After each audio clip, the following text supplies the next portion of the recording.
You open Instagram, you scroll, you see someone's vacation, someone's promotion, someone's perfectly lit coffee, and you just close the app. No post, no story, no update about your life. And here's what nobody asks. Why?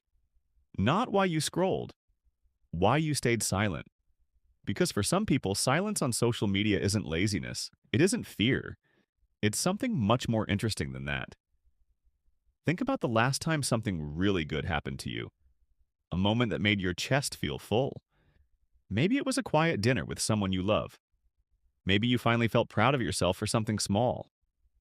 Maybe the sky looked unreal on your way home. And for a split second, you thought about posting it. Then you didn't. And the moment stayed yours. There's a specific kind of person who does this consistently. They're not antisocial, they're often the most emotionally aware people in the room.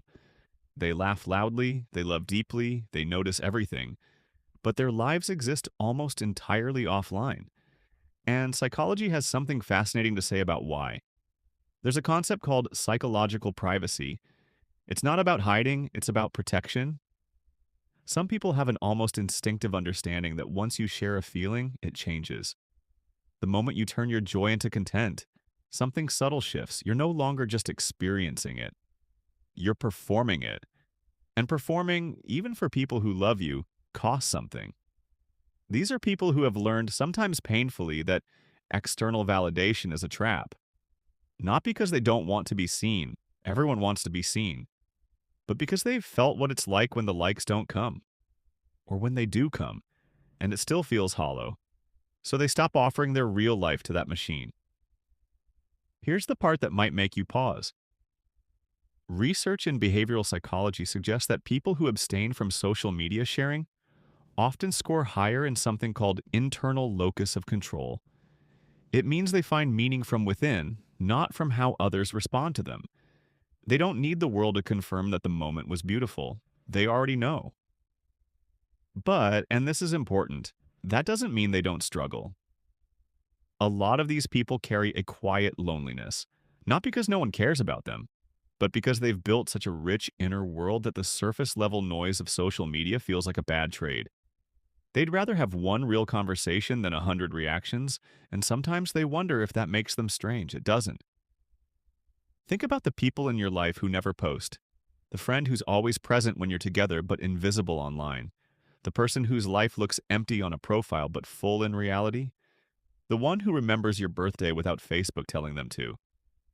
There's a quiet intentionality in how they live. They're not performing their healing. They're not documenting their growth. They're just living it. And there's something almost radical about that right now. Here's the twist, though. The one most people don't see coming.